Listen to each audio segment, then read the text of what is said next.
time. The thing that, when we are young, we believe we have plenty of, and as we get older, we believe is slipping away. When you're a kid, summers feel endless. Weekends stretch on forever, and the years seem to crawl by. But then something shifts. Days start blurring together. Weeks vanish. Suddenly, you're looking back and wondering where all the time went. You check your phone a dozen times a day, schedule every hour, count down to deadlines and birthdays, desperately trying to hold on to something that keeps speeding up. But what if I told you time is just an illusion? If this kind of mind-bending exploration grabs you, a quick like or subscribe really helps the channel grow. It's a small thing for you, but it makes a huge difference for me. Now, let's dive in, because by the end of this journey, you might never look at a clock the same way again. Imagine waking up tomorrow morning and checking your phone. The clock says it's 8 a.m., just like always. You get ready for work, go through your routine, and then suddenly you notice something strange. Your clock is running backward. 9 a.m. becomes 8:59, then 8:58. Or imagine realizing that today is repeating yesterday. The same conversations, the same events, happening all over again. This sounds like science fiction, right? Like a movie plot. But the deeper you look into physics, into the actual laws that govern our universe, the stranger time becomes. And by the end of tonight, you're going to see why some of the smartest physicists in history have spent their entire careers trying to understand what time actually is. Time seems obvious. It flows forward. You were born, you grew up, you're living now, and someday you'll die. Past, present, future. One direction, always moving forward. You can remember yesterday, but you can't visit it. You can plan for tomorrow, but you can't see it yet. This seems so fundamental, so basic, that questioning it feels absurd. But that's exactly what we're going to do tonight. We're going to question everything you think you know about time. And fair warning, this is going to mess with your head in ways you won't expect. Let's start with the most basic question. What is time? You might say it's what clocks measure, but that just moves the question. What are clocks measuring? You might say time is the thing that separates events, that keeps everything from happening at once.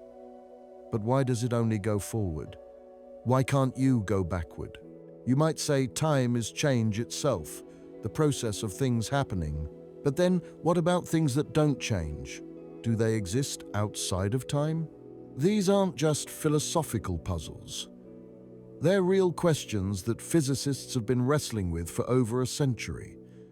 And the answers they've found are stranger than almost anyone expected. Time is not what it seems. It's not universal, not constant, not even necessarily real in the way you think it is. And understanding this changes everything about how you see the universe and your place in it. Let me give you a preview of where we're going tonight. We'll start with everyday time, the time you experience in your daily life. Then we'll look at how classical physics treated time as absolute and universal. After that, we'll dive into Einstein's relativity, which showed that time is flexible, stretching, and compressing depending on speed and gravity. Then we'll enter the bizarre world of quantum mechanics, where time becomes even stranger. We'll explore why time only goes forward, the arrow of time driven by entropy. We'll talk about time travel, both the theoretical possibilities and the fundamental barriers. And finally, we'll step back and ask the big question, is time real at all? Or is it just a useful illusion our brains create? This is going to be a journey, a long one, but by the end you're going to see your watch, your calendar, your entire life differently. You're going to understand why time is one of the deepest mysteries in physics, and why solving that mystery might be the key to understanding the universe itself. So let's begin with what we know best: the time we experience every day. You wake up in the morning, you check your phone and it says 7 a.m. You have to be at work by 9 a.m., so you have 2 hours. You shower, eat breakfast, get dressed, commute. Each activity takes time. Some activities feel like they take forever. Waiting at a red light feels like an eternity. Other activities fly by. Watching a great movie, and suddenly 2 hours have passed in what felt like 20 minutes. But underneath all of this, you have a clear sense that time is flowing, moving forward, carrying you from morning to afternoon to evening to night. This experience of time is so fundamental to being human that it's hard to imagine life without it. Your entire identity is built on time. You remember your past. You remember being a child, going to school, the experiences that shaped you. Those memories feel real and solid. They happened in the past. You experience the present, right now, this moment, reading these words or listening to this video. This is now. This is happening. And you anticipate the future. Tomorrow, next week, next year. You make plans. You set goals. You worry about what might happen or hope for what could happen. This sense of time flowing from past through present to future is called the psychological arrow of time. It's how humans experience time. It's built into our consciousness, into our language, into how we think.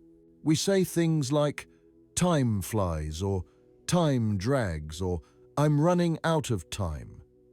We treat time like a thing, like a river that's flowing past us, carrying us along whether we want to go or not. But here's the first strange thing about time. Different people experience it differently. Think about the last time you were waiting for something important. Maybe waiting for test results from a doctor. Maybe waiting to hear back about a job application. Maybe waiting for someone you care about to text you back. Those minutes felt like hours, didn't they? The clock seemed to slow down. You kept checking it, and barely any time had passed. 5 minutes felt like 20. You'd swear the clock was broken, that time itself had slowed to a crawl. Now, think about the last time you were doing something you loved. Playing a game, talking with friends, working on a project you're passionate about. Hours passed like minutes. You looked up, and suddenly it was late, and you had no idea where the time went. You started at 2 in the afternoon, and suddenly it's 8 at night, and you haven't eaten dinner. This isn't just a saying. It's a real psychological phenomenon. Your brain's perception of time changes depending on what you're doing and how you're feeling. When you're bored or anxious, your brain is hyper-aware of time passing. It's constantly checking, constantly monitoring, so it feels like more time is passing. It's like watching water boil. When you stare at the pot, waiting for bubbles to form, it feels like it takes forever. But if you walk away and do something else, suddenly the water is boiling and you didn't even notice. Your attention to time makes time feel slower. When you're engaged and focused, your brain stops monitoring time. It's too busy with the task at hand. All your mental resources are devoted to what you're doing, whether that's solving a puzzle, having a deep conversation, or creating something. Time becomes irrelevant. Your brain isn't tracking it anymore.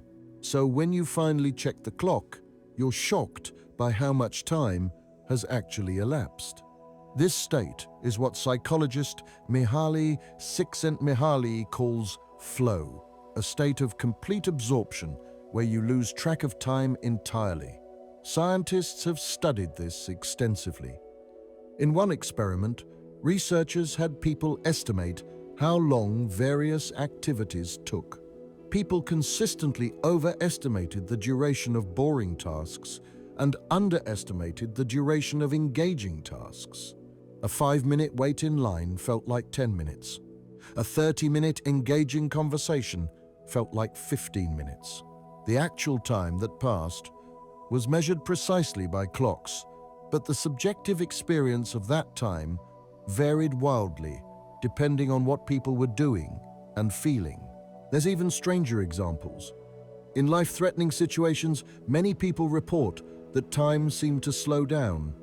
A car accident that took 2 seconds feels like it lasted 10 seconds in memory. You hear about this all the time. Someone's in a crash and they say, everything went into slow motion. They describe seeing the other car approaching, having time to think multiple thoughts, seeing details with incredible clarity, and feeling like the whole event took much longer than it actually did. War veterans describe bullets moving slowly through the air. Athletes describe crucial moments of competition unfolding in slow motion. Is time actually slowing down in these moments? Now, time doesn't actually slow down during these events. Your brain doesn't suddenly start processing information faster. If that were true, you'd be able to perceive things that normally happen too fast to see. Scientists tested this by having people in freefall try to read numbers flashing faster than people can normally perceive. Even though the people in freefall felt like time had slowed down, they couldn't read the numbers. They weren't processing information any faster. Instead, what happens is your brain records more memories during high-stress events. When your brain detects danger, it goes into a heightened state. Adrenaline floods your system. Your amygdala, the part of your brain that processes emotions and fear, becomes extremely active. And crucially, it starts laying down much more detailed memories than normal. It's recording not just the main events, but every little detail. The sound of screeching tires, the smell of burning rubber, the exact angle of the approaching car, the color of the sky, the feeling of your hands on the steering wheel. All of these details get encoded into memory. Later, when you remember the event, you have all these extra memories, this incredibly rich, detailed recording of what happened. And your brain makes an assumption. It assumes that if you have more memories of an event, the event must have lasted longer. After all, normally, longer events produce more memories than shorter events. A 2-hour movie produces more memories than a 2-minute video. So, when you have an unusually large number of memories from a 2-second event, your brain incorrectly concludes that the event must have lasted longer than 2 seconds. The event feels like it was in slow motion, even though it happened in real time. Time didn't slow down. Memory formations sped up. This tells us something important. Even in everyday life, even before we get to physics and relativity and quantum mechanics, time is already constructed by your perception. It's not a fixed, external thing. It's something your brain creates based on what's happening around you and inside you. 2 people can experience the same objective duration, say 60 seconds, and have completely different subjective experiences of how long it felt. A child waiting for Christmas morning experiences time crawling by. An adult having fun at a party experiences time flying by. Same universe, same laws of physics, completely different experiences of duration. But we're not just stuck with our subjective experience.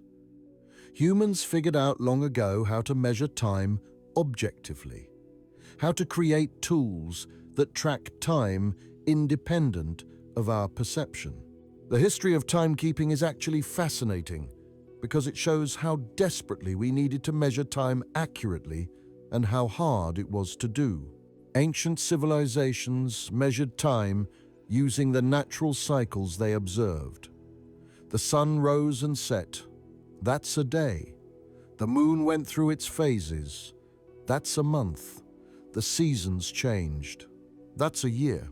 These are all based on astronomical movements, on the rotation of Earth and its orbit around the Sun and the Moon's orbit around Earth. Early humans used these cycles to organize their lives. They knew when to plant crops based on the seasons. They knew when to expect floods or droughts. They knew when animals would migrate. Time was tied to nature, to the rhythms of the world around them. This was time you could see and feel. The sun was your clock. The moon was your calendar. But these natural cycles had limitations. A day is a long unit. What if you need to measure smaller durations? What if you need to coordinate activities that happen within a single day? You need to divide the day into smaller parts. The Babylonians divided the day into 12 parts, which became our hours. They chose 12 because it's divisible by many numbers, 2, 3, 4, 6. This made calculations easier. Each hour was divided into 60 minutes, and each minute into 60 seconds. Again, 60 because it has many divisors. This sexagesimal system, base 60, comes down to us from Babylonian mathematics over 4,000 years ago. Every time you check the time and see hours, minutes, and seconds, you're using a system invented in ancient Mesopotamia. The first clocks were incredibly simple. Sundials measured the shadow cast by the sun. As the sun moved across the sky, the shadow moved, marking the passage of time. You'd place a vertical stick in the ground, and the shadow it cast would move in a predictable arc throughout the day. By marking the positions of the shadow, you could divide the day into hours. Sundials are elegant and require no power or maintenance, but sundials only work when the sun is shining. They're useless at night or on cloudy days. They also don't work well at high latitudes where the sun's angle changes dramatically with the seasons. And they're completely useless indoors. Water clocks were developed to solve this problem. The idea is simple. Water flows from one container to another at a steady rate. By measuring how much water has moved, you can measure how much time has passed.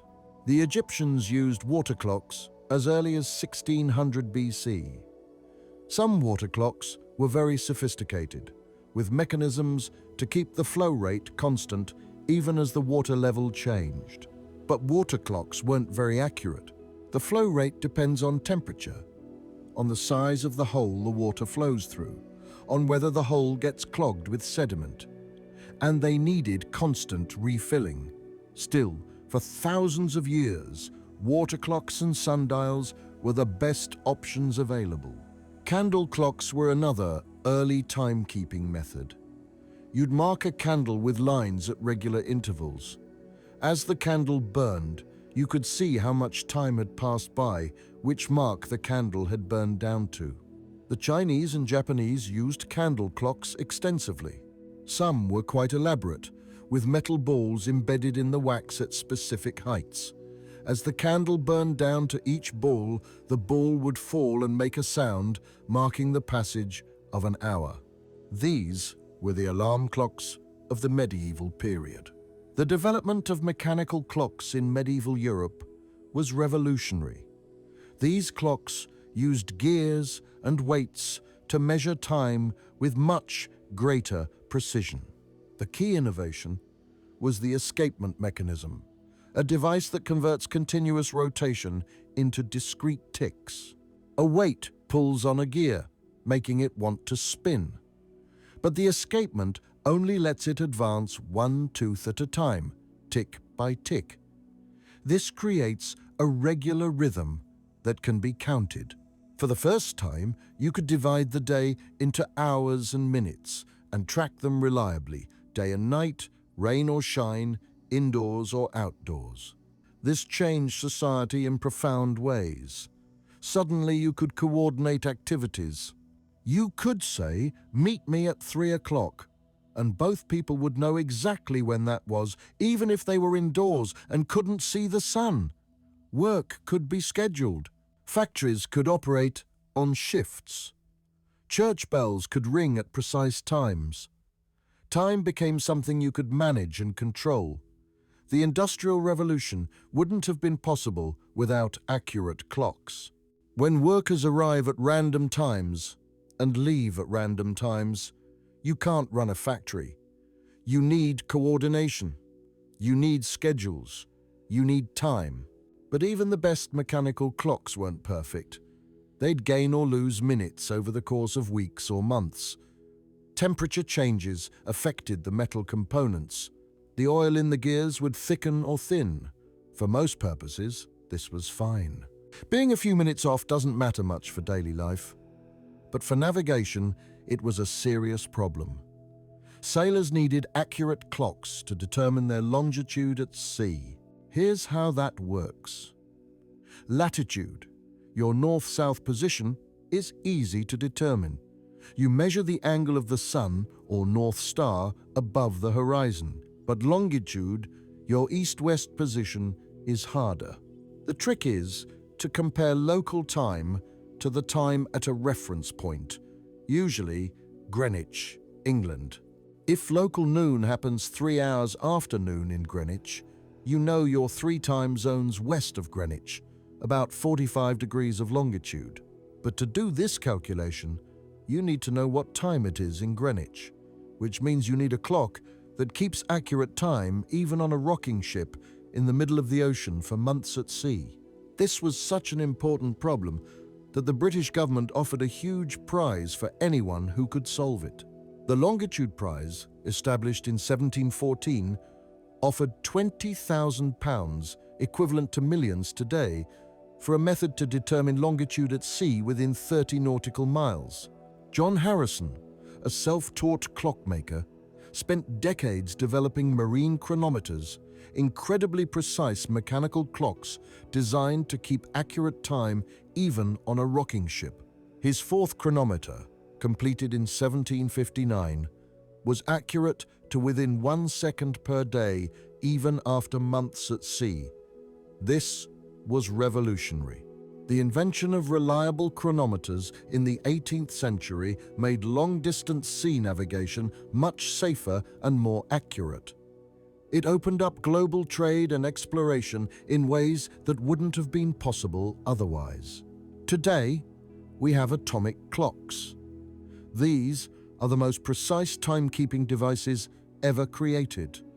They measure time based on the vibrations of atoms, specifically cesium atoms. A cesium atom vibrates at an incredibly precise frequency, exactly 9,192,631,770 times per second. That's the definition of a second. An atomic clock counts these vibrations. Because atoms behave the same way everywhere in the universe, governed by the same physical laws, atomic clocks are extraordinarily accurate. The best atomic clocks in the world would only lose or gain about 1 second in 30 million years. This precision is essential for modern technology. GPS satellites, for example, rely on atomic clocks. Each satellite has an atomic clock on board, and these clocks need to be synchronized to within billionths of a second for the GPS system to work accurately. Your phone can pinpoint your location to within a few meters or feet because satellites in orbit are keeping time to incredible precision. Time has gone from something we measured with shadows and water to something we measure with the vibrations of atoms. We've gotten really good at measuring it, but just because we can measure time precisely doesn't mean we understand its nature. We've built better and better clocks, but that doesn't tell us what the clocks are actually measuring. Is time a real thing that flows like a river? Is it a dimension, like space? Is it just a convenient way to organize events? These are the questions physics tries to answer, and the answers turned out to be far more surprising than anyone expected. Before we get to modern physics, we need to understand how classical physics, the physics of Isaac Newton, treated time. Because, for about 200 years, from the late 1600s to the early 1900s, scientists thought they had time figured out. They were wrong. But understanding what they thought and why they thought it is important for understanding what came next. Isaac Newton published his laws of motion and universal gravitation in 1687 in a book called Philosophia Naturalis Principia Mathematica, or The Mathematical Principles of Natural Philosophy. This work formed the foundation of classical physics, a system for understanding how objects move and interact. And central to this system was Newton's concept of time. Newton believed that time was absolute, that it flowed at the same rate everywhere in the universe.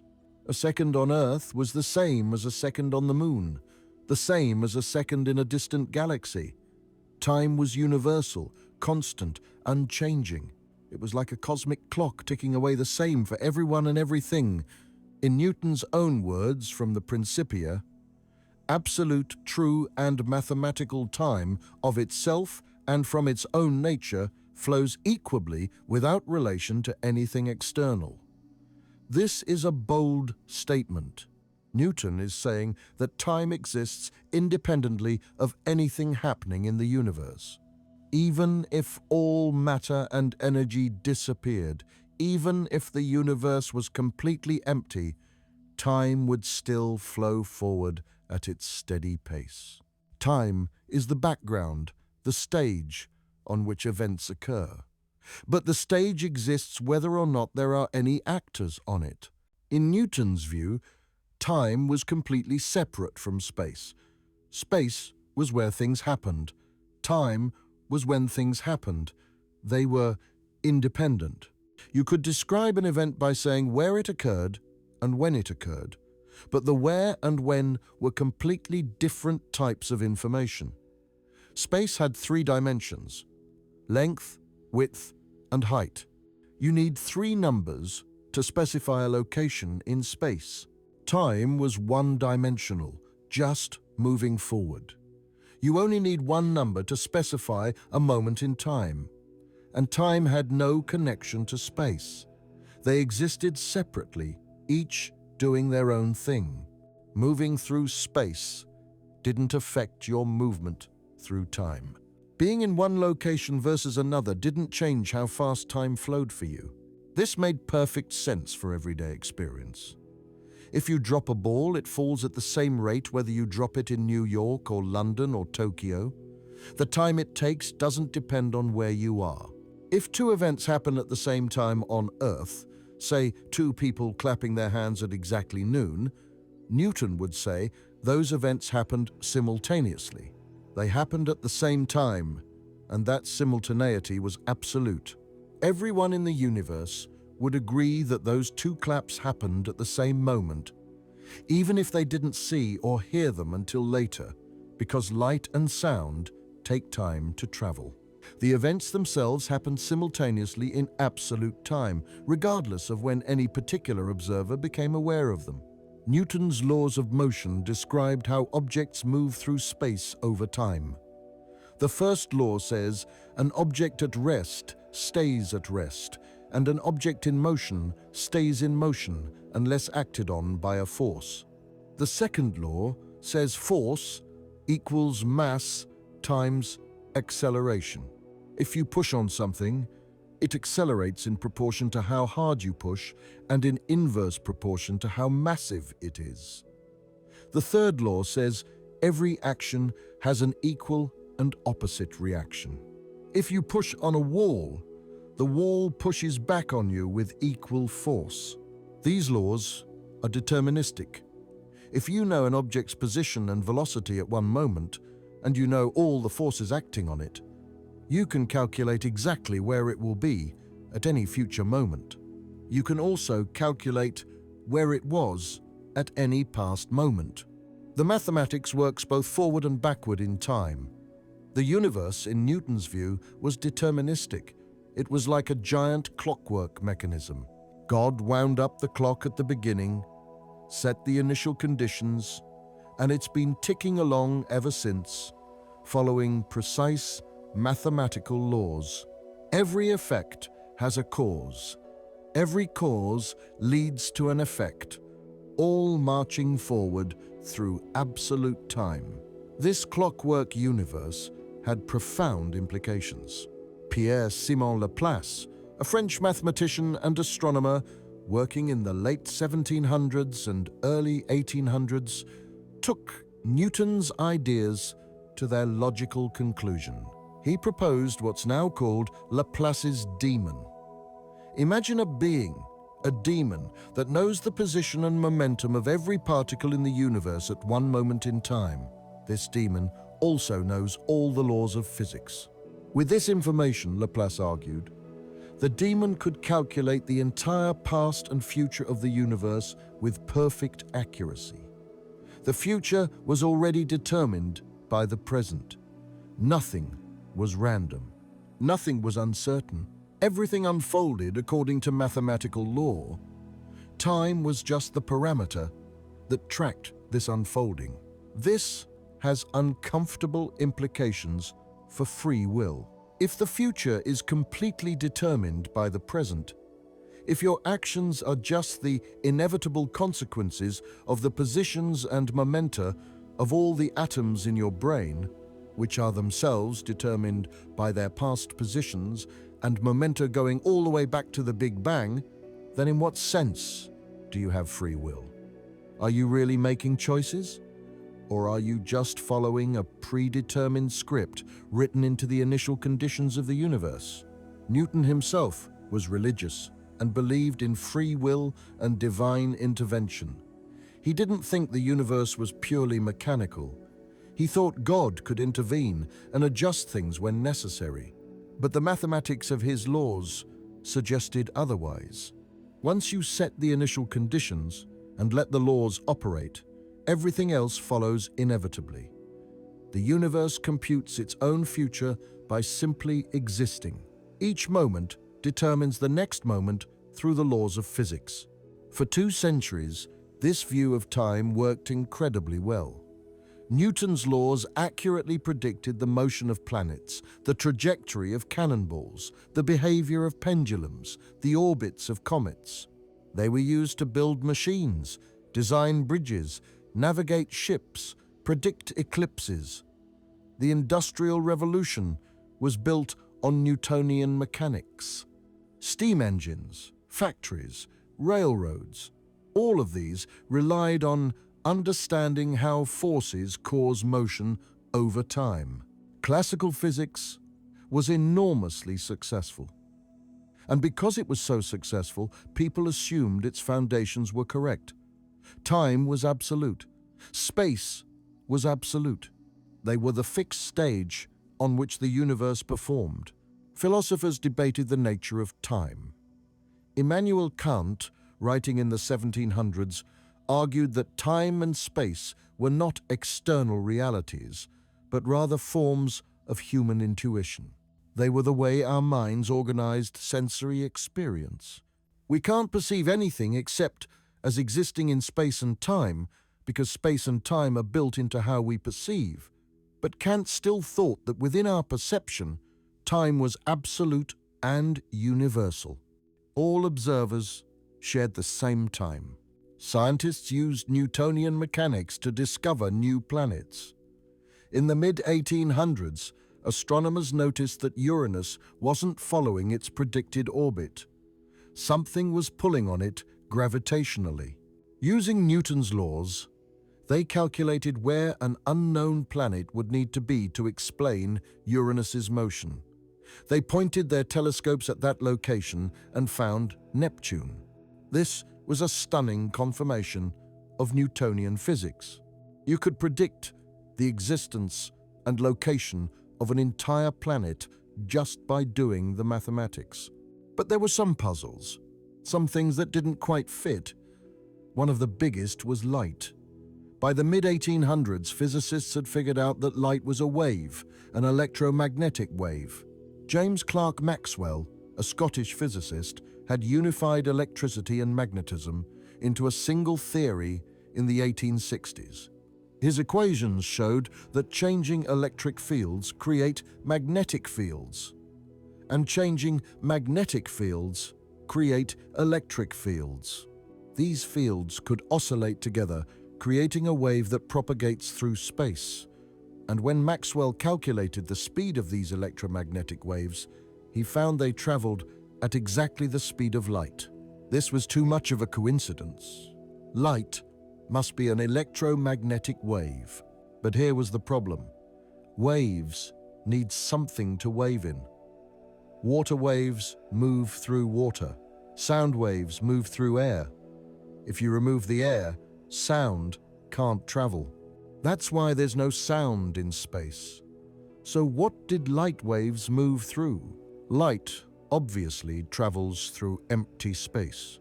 Sunlight reaches Earth through the vacuum of space. So there must be something there, something filling all of space that light waves move through. Scientists propose something called the luminiferous ether, or just the ether for short. This was supposed to be an invisible substance that filled all of space. It had to have very strange properties. It had to be extremely rigid to allow light waves to travel so fast, yet offer no resistance to solid objects moving through it. Planets move through space without slowing down, so the ether couldn't produce drag. Yet, it had to be substantial enough to carry light waves. This seemed contradictory, but physicists assumed the ether must exist because waves need a medium. If the ether existed, then there should be an absolute reference frame, a way to measure absolute motion through space. Newton's laws say there's no such thing as absolute motion, only relative motion. If you're on a train moving at constant speed, you can't do an experiment inside the train to tell that you're moving. Physics works the same whether you're moving or stationary, but the ether would change that. If the ether fills all of space and is stationary, then you could measure your motion relative to the ether. Earth moves through space as it orbits the sun. Earth orbits at about 30 kilometers per second or about 18 miles per second. That's fast. So Earth should be moving through the ether, like a boat moving through water. And just like a boat experiences a headwind when it moves into the wind and a tailwind when it moves with the wind, light should travel at different speeds depending on whether Earth is moving toward the light source or away from it. If Earth is moving through the ether in one direction, light coming from that direction should move slower relative to Earth because we're moving into it. Light coming from the opposite direction should move faster because we're moving away from it. In 1887, two American scientists, Albert Michelson and Edward Morley, designed an incredibly clever experiment to detect this motion through the ether. They built what's called an interferometer. Here's how it worked. They took a beam of light and split it into two perpendicular beams using a half-silvered mirror. One beam went north-south, the other went east-west. Each beam hit a mirror and bounced back. Then the beams were recombined. If one beam took longer to make its round trip than the other, the beams would be slightly out of phase when they recombined, creating an interference pattern of light and dark bands.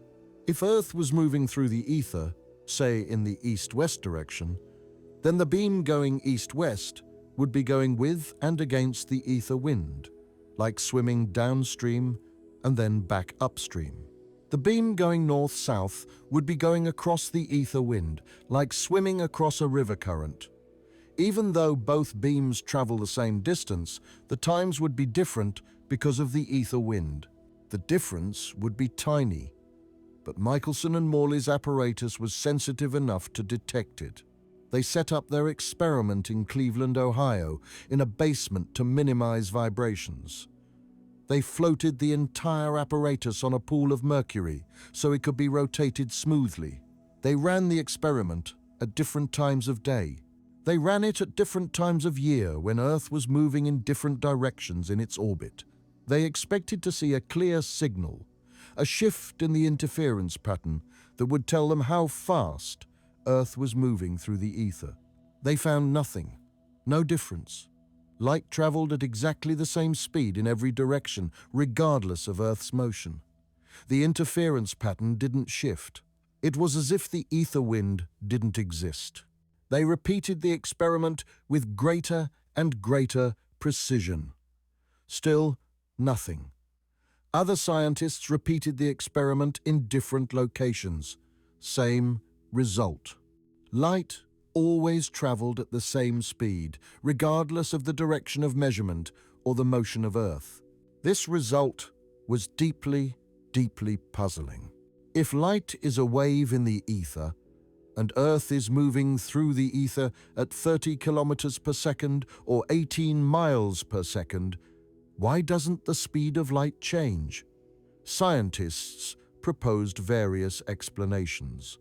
Maybe Earth somehow drags the ether along with it, so we're always stationary relative to the local ether. But that didn't make sense.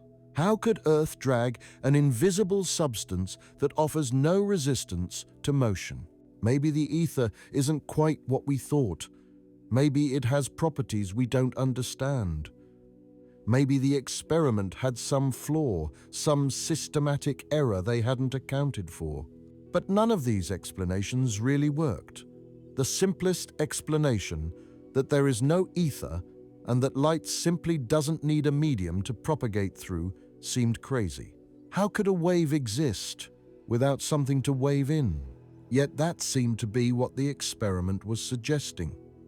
The null result of the Michelson-Morley experiment was a crack in the foundation of classical physics. A hint that something fundamental was wrong with how we understood space, time, and motion. For almost 20 years, physicists puzzled over this result. Various proposals were made. Some tried to modify Maxwell's equations. Some tried to modify Newton's laws. Some proposed that objects physically contract in the direction of motion through the ether, which would explain why the experiment detected nothing. This contraction idea, proposed by George Fitzgerald and Hendrik Lorentz, actually came close to the truth.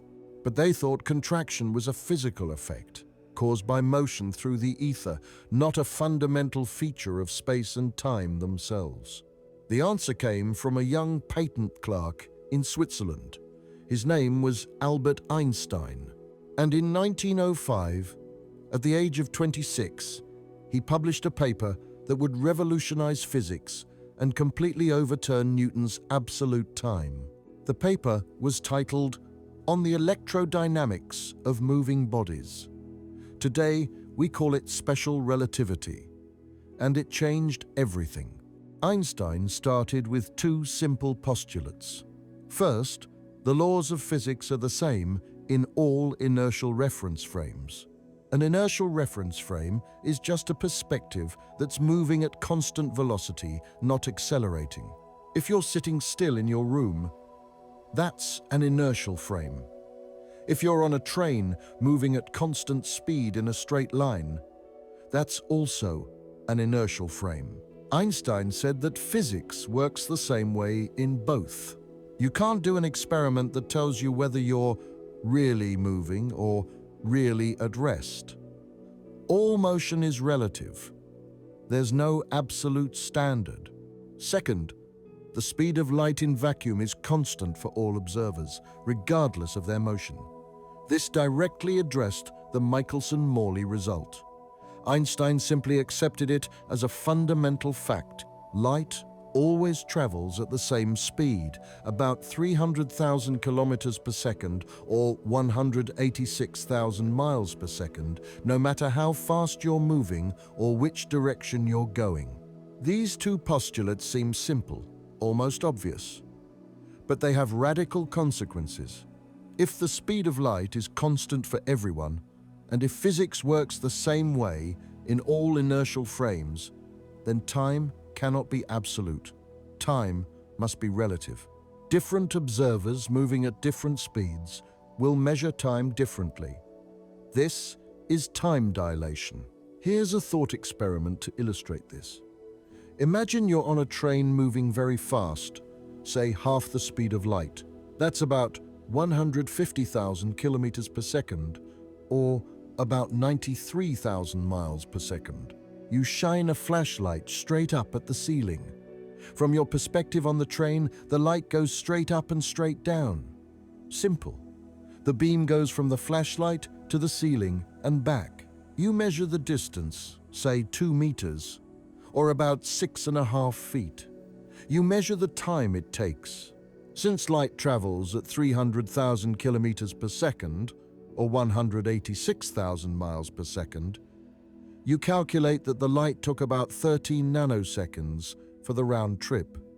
Nothing strange here.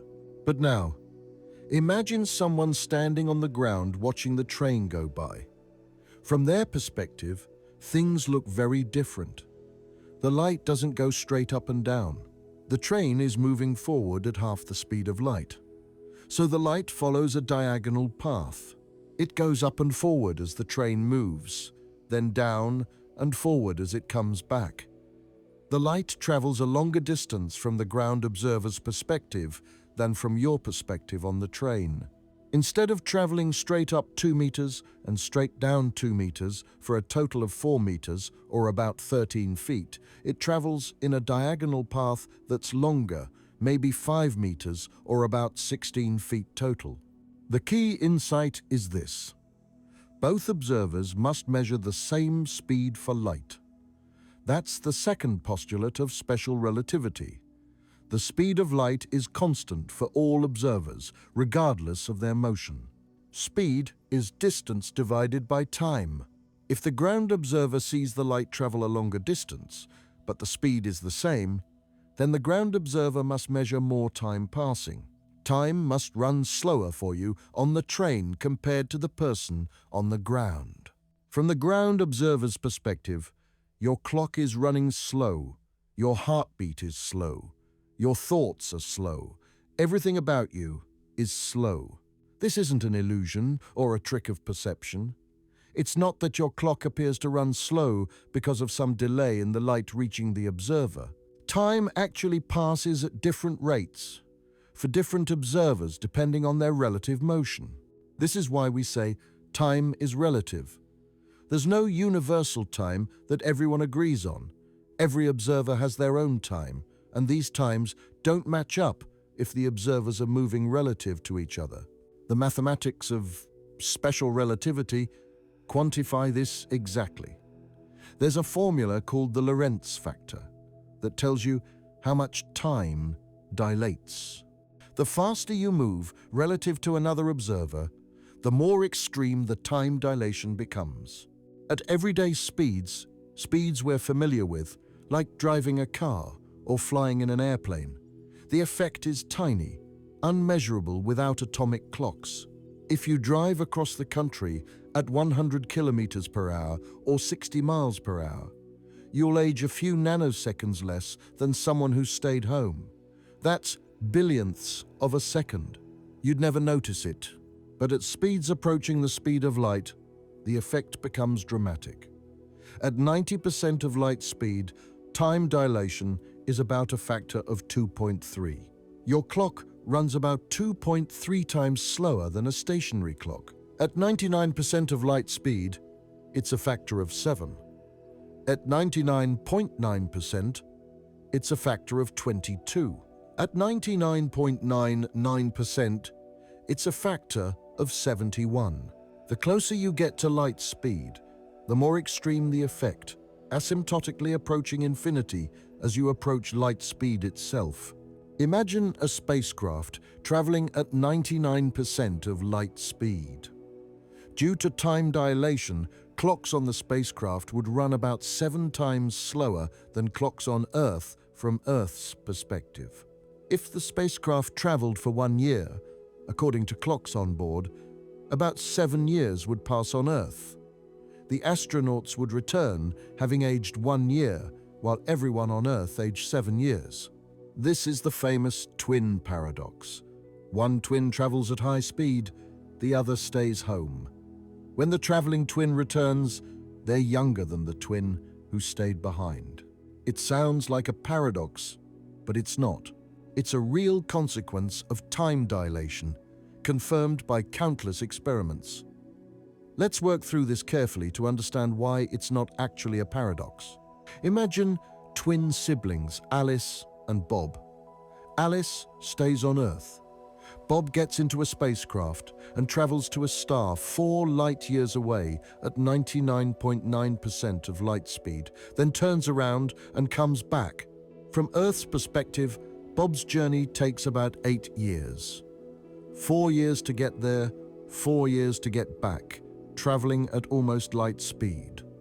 When Bob returns, Alice has aged 8 years. But for Bob, time has been running slower. At 99.9% of light speed, time dilation is a factor of about 22.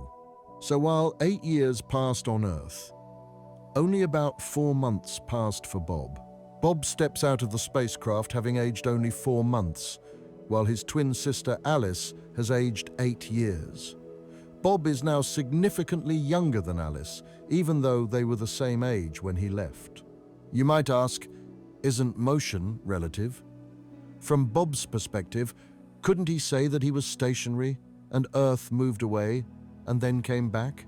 If that were true, wouldn't Alice be younger when they reunite? This is why it's called a paradox.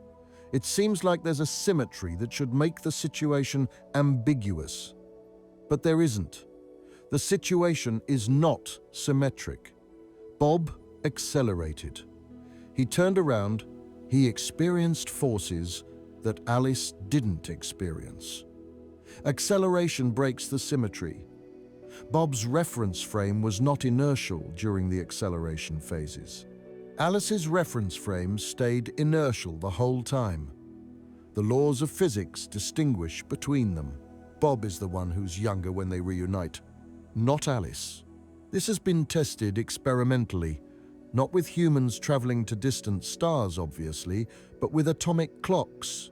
In the Hafele-Keating experiment in 1971, atomic clocks were flown around the world on commercial airplanes. When they returned, the clocks had experienced less time than identical clocks that stayed on the ground.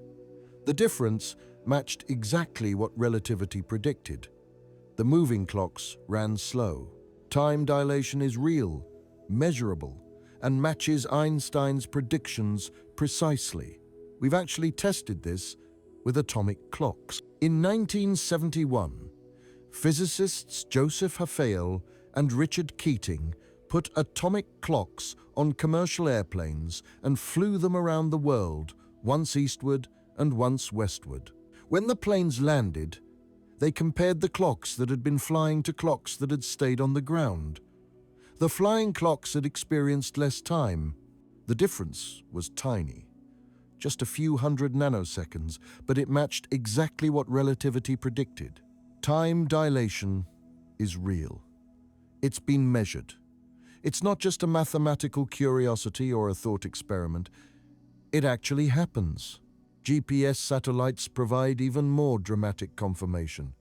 GPS satellites orbit Earth at speeds of about 14,000 kilometers per hour or 8,700 miles per hour. At these speeds, relativity predicts that clocks on the satellites run slightly slower than clocks on the ground. The difference is about 7 microseconds per day. That doesn't sound like much, but GPS needs to be accurate to within meters or feet.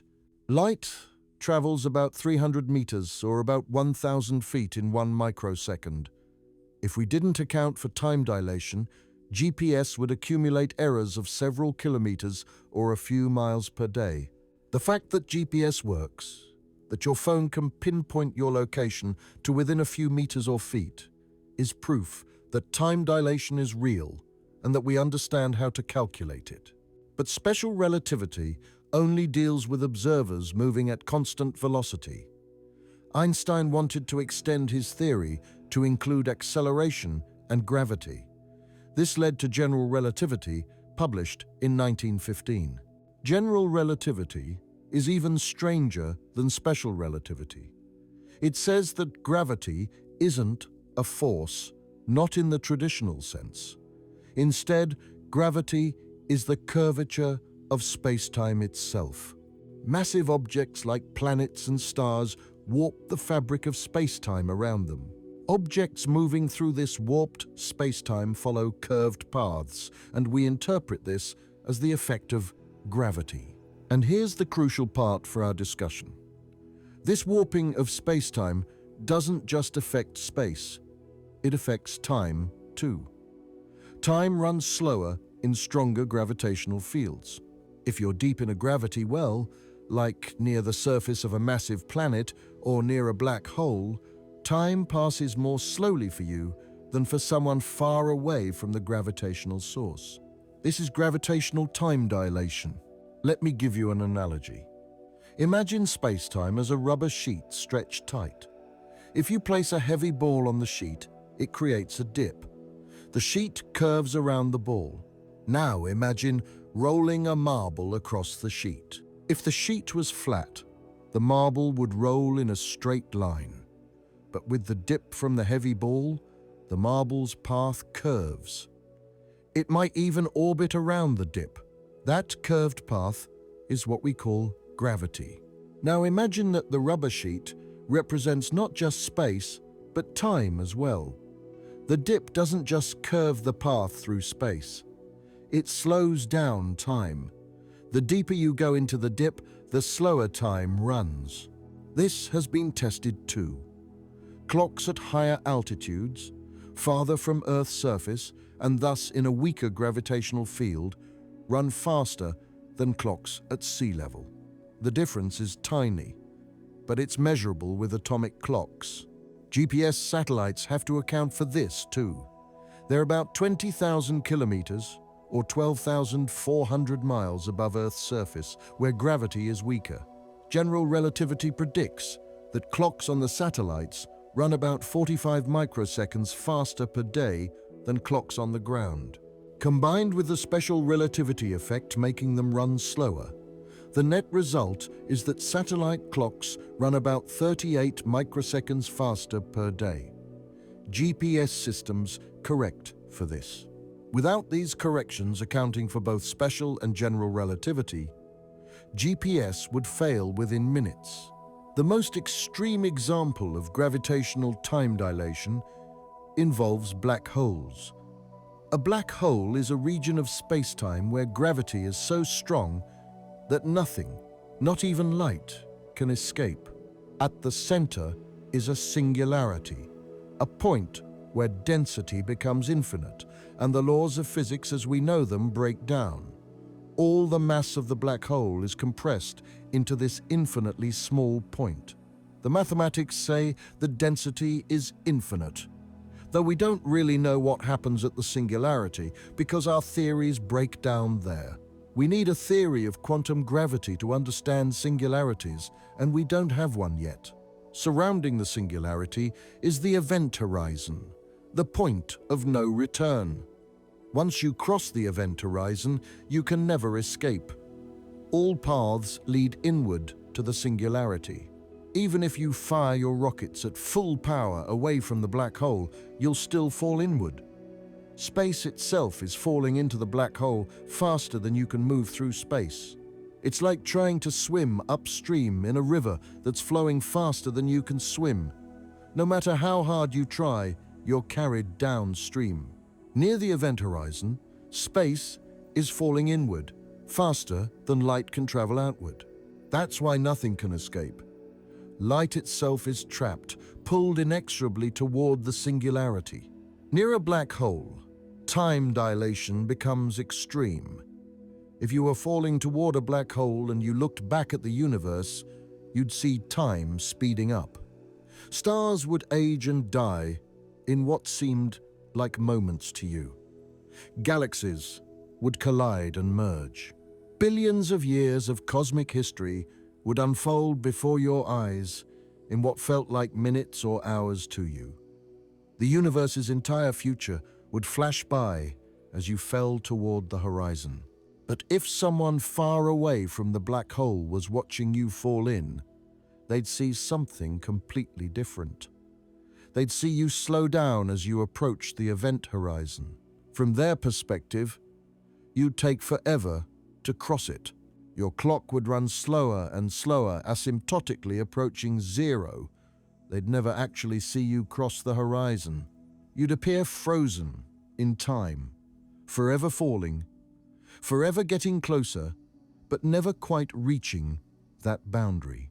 The light from you would become increasingly redshifted, stretched to longer and longer wavelengths until it faded away into nothing. You'd fade from view, but from the outside perspective, you'd never actually cross the horizon. From your perspective, though, you'd cross the horizon in finite time. You wouldn't notice anything special happening at the moment you crossed.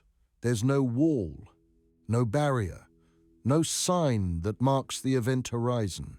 You just keep falling toward the singularity. The horizon is defined by light cones, by the structure of spacetime itself, not by any physical object. Once you cross it, your future light cone, the set of all possible futures you could have, points inward. Every possible future leads to the singularity. There's no escape, not because something is pulling you in, but because the structure of spacetime itself mandates it. Your future, all possible futures, end at the singularity. This bizarre difference in perspectives is one of the strangest consequences of general relativity. There's no universal now, no absolute present moment that everyone agrees on. Your present depends on your motion and your position in a gravitational field. Time is fundamentally relative and local.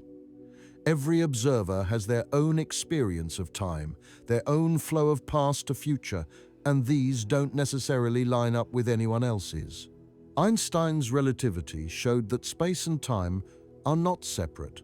They're woven together into a four-dimensional fabric called spacetime. An event isn't just located in space or in time.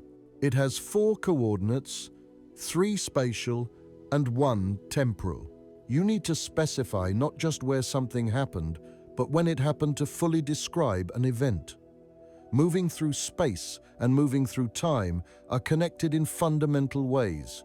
When you move faster through space, you move slower through time. When you're deep in a gravity well, bent space-time means time slows down. Space and time are 2 aspects of a single unified entity. This has profound implications for understanding time. Time is not an external absolute thing flowing at the same rate for everyone.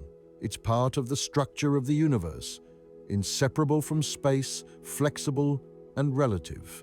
The rate at which time passes depends on how fast you're moving and where you are in a gravitational field. There's no universal clock ticking away the same for everyone. Each observer has their own time, their own clock, and these clocks run at different rates depending on the observer's circumstances.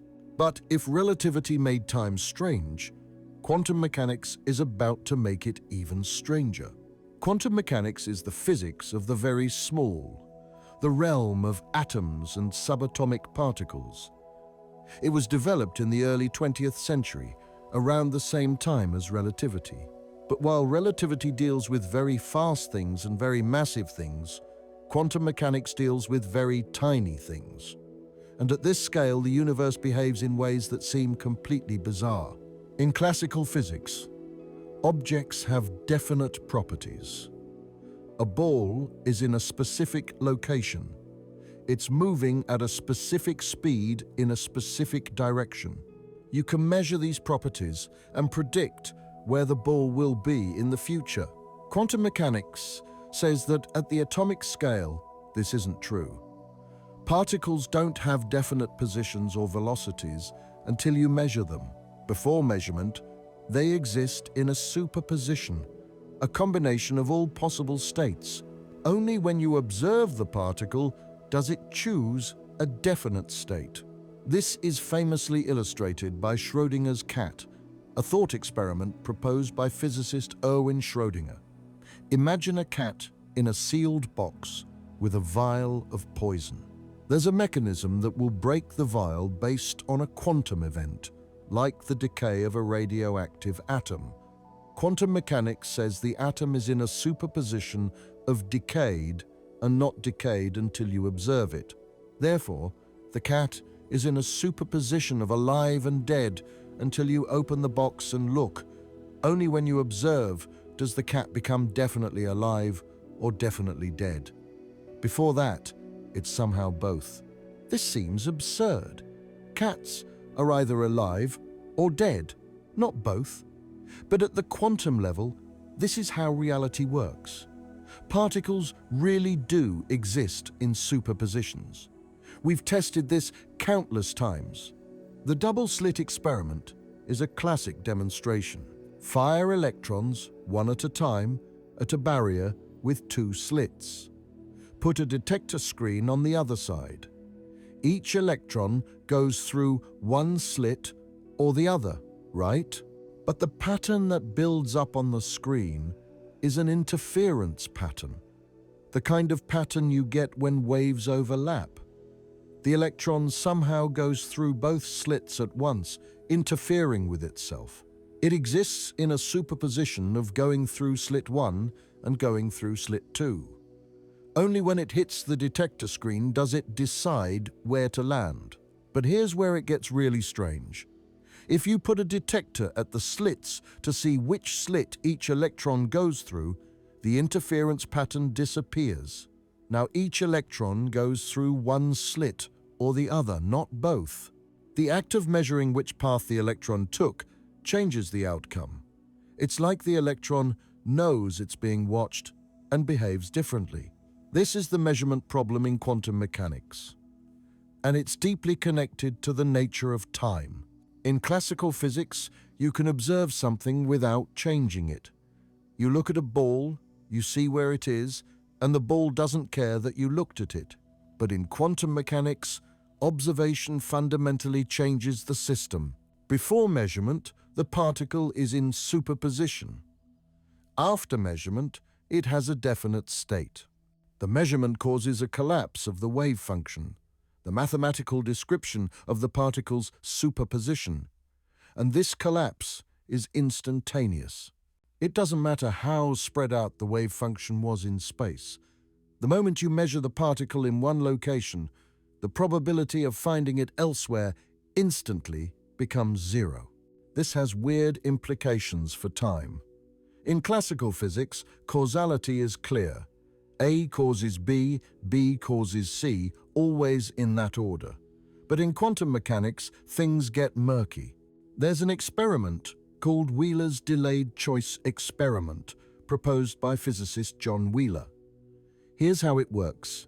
You send a photon through a double-slit setup. You can choose, after the photon has already passed through the slits, whether to measure which slit it went through or to let it create an interference pattern. Your choice, in the present, seems to affect what happened in the past. If you choose to measure which slit, the photon went through one slit. If you choose not to measure, the photon went through both slits. But you made this choice after the photon already passed the slits. This doesn't mean you're changing the past. It's more subtle than that. It suggests that the past isn't as fixed as we think. Until you make a measurement, the photon's history is in superposition. It went through both slits and one slit simultaneously. Only when you measure does that history become definite. The past, like the present and future, is in some sense undetermined until observed. Time in quantum mechanics isn't a simple sequence of definite events. It's a web of possibilities that collapse into actuality when observed. Another quantum weirdness relevant to time is entanglement. When two particles are entangled, measuring the state of one particle instantly determines the state of the other, no matter how far apart they are. If you entangle two electrons so that their spins are opposite, and you measure one electron to have spin up, the other instantly has spin down, even if it's on the other side of the galaxy. Einstein called this spooky action at a distance. He thought it showed that quantum mechanics was incomplete, that there must be hidden variables we're not accounting for. But experiments have confirmed that entanglement is real. There are no hidden variables. The correlation between entangled particles really is instantaneous. This doesn't violate relativity because you can't use entanglement to send information faster than light. You can't control what result you get when you measure your particle, so you can't encode a message. But it does suggest that the universe is fundamentally non-local. What happens here can instantly affect what happens far away. And this has implications for how we think about time and causality. Some physicists have proposed that time might not be fundamental at all. It might be emergent, arising from deeper quantum processes. In theories like loop quantum gravity, space-time itself is quantized, broken into tiny, discrete chunks. At the smallest scales, the Planck scale, about 10 to the minus 35 meters, or about 10 to the minus 34 feet, space-time is a foam-like structure. Time as we know it doesn't exist at this scale. It emerges only when you look at larger scales. Just like water seems like a continuous liquid, even though it's made of individual molecules. Other theories suggest that time is an illusion created by quantum entanglement. The flow of time might be a consequence of the way information is distributed and correlated across the universe. In this view, time doesn't fundamentally exist. What exists is a timeless quantum state, and the appearance of time flowing is an emergent property that arises from our perspective as observers within that state. This is highly speculative, and there's no consensus among physicists. But the fact that serious scientists are considering the possibility that time is not fundamental tells you how strange quantum mechanics is. At the deepest levels of reality, time might not be what we think it is. It might not even be real. But if time is relative in relativity and possibly emergent in quantum mechanics, why does it always seem to flow in one direction? Why do we remember the past, but not the future? Why can't we go backward in time? To answer this, we need to talk about the arrow of time and the concept of entropy. You've never seen a broken egg spontaneously reassemble itself. You've never seen smoke flow back into a chimney and turn into burning wood. You've never seen a melted ice cube suddenly freeze back into a cube shape on a warm countertop. You've never seen a shattered glass jump up off the floor and reassemble into a whole glass. These things don't happen. Time has a direction. It flows from past to future, and this flow seems irreversible. This is what physicists call the arrow of time. Now consider what most people don't realize about the fundamental laws of physics. Most of them don't have an arrow of time built into them. Newton's laws work just as well backward as forward. If you film a planet orbiting a star and play the video backward, it still obeys Newton's laws. The orbit looks perfectly natural running in reverse. Einstein's relativity equations work the same forward and backward. If you reverse time in the equations, you get solutions that are just as valid as the forward time solutions. Even most quantum mechanics is time symmetric. If a process is allowed, the reverse process is also allowed at the quantum level. The Schrödinger equation, which describes how quantum states evolve, works the same forward and backward. So where does the arrow of time come from? Why does time only go one way in our everyday experience? Why do we see eggs break but never unbreak? Why do we see ice melt but never see liquid water spontaneously freeze into ice cubes at room temperature? If the fundamental laws don't care about the direction of time, why does the universe care? The answer lies in thermodynamics, specifically the second law of thermodynamics. This law states that in a closed system, entropy always increases over time or stays the same. It never decreases. Entropy is often described as disorder, but that's a bit misleading. A more precise definition is that entropy is a measure of the number of possible microscopic states that correspond to a macroscopic state. Here's what that means with a detailed example. Imagine a room with air molecules flying around. There are about 10 to the 27 molecules in a typical room. That's a 1 followed by 27 zeros. Each molecule has a position and a velocity. At any moment, the room is in a specific microstate, meaning each molecule is in a specific location, moving at a specific speed in a specific direction. There are an enormous number of possible microstates, almost infinite for practical purposes. Now let's think about macrostates. A macrostate is what you can observe without tracking every individual molecule. Things like temperature, pressure, and whether the air is evenly distributed or clumped in one corner. The air is evenly distributed throughout the room. That's a high entropy state because there are many, many different ways the individual molecules could be arranged and still result in air that's evenly distributed. One molecule could be here or a meter over there. Another could be near the ceiling or near the floor. As long as on average they're spread throughout the room, you get the same macrostate of evenly distributed air. Now imagine all the air molecules are in one corner of the room. The rest of the room is a vacuum. That's a low entropy state because there are far fewer ways to arrange the molecules to achieve that configuration. They all have to be in that corner.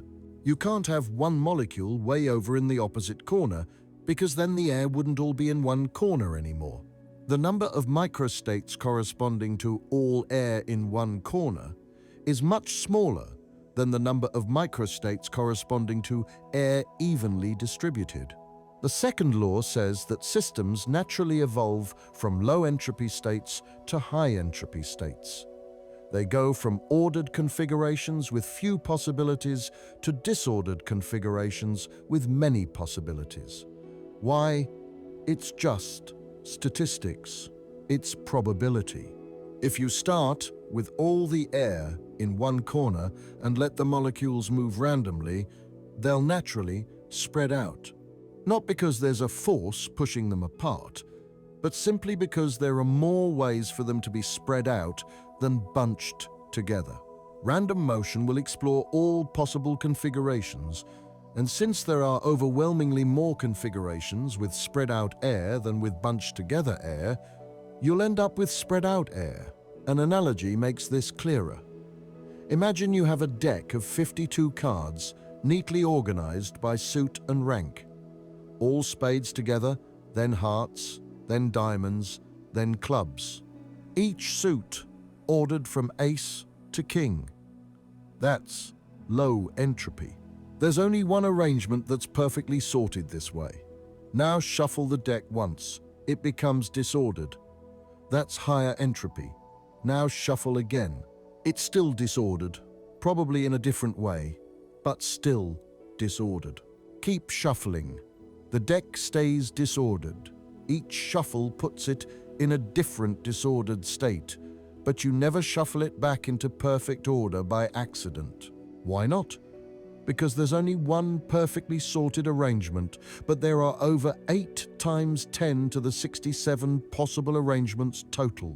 That's the number of ways to arrange 52 cards, factorial of 52. Almost all of these arrangements are disordered in the sense that they're not sorted. So random shuffling keeps you in disorder simply because disordered states vastly outnumber ordered states. You're not becoming more disordered in any absolute sense. You're just moving randomly through the space of possible arrangements, and since almost all arrangements are disordered, you stay disordered. This is why a broken egg doesn't reassemble itself. When the egg is intact, all the molecules are arranged in a very specific way. Proteins are folded in specific configurations. Water molecules are in specific locations. The shell is intact with its crystalline structure preserved. There's only a small number of arrangements that constitute an intact egg. That's low entropy. When the egg breaks, the molecules scatter. The shell fractures into pieces. The yolk and white spread out. There are countless ways to arrange scattered egg molecules. That's high entropy. The second law says the system will naturally go from low entropy, intact egg, to high entropy, broken egg.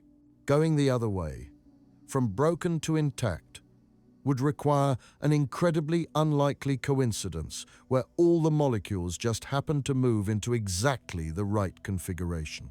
It's not impossible in principle, but it's so improbable that it never happens in practice.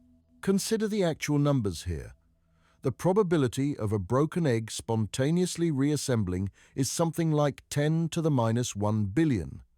That's a decimal point followed by a billion zeros and then a 1. If you waited the entire age of the universe, 13.8 billion years, and watched a broken egg the entire time, you wouldn't see it reassemble. If you watched 1 trillion broken eggs for 1 trillion ages of the universe, you still wouldn't see one reassemble. The probability is that low. This increase in entropy is what gives time its arrow.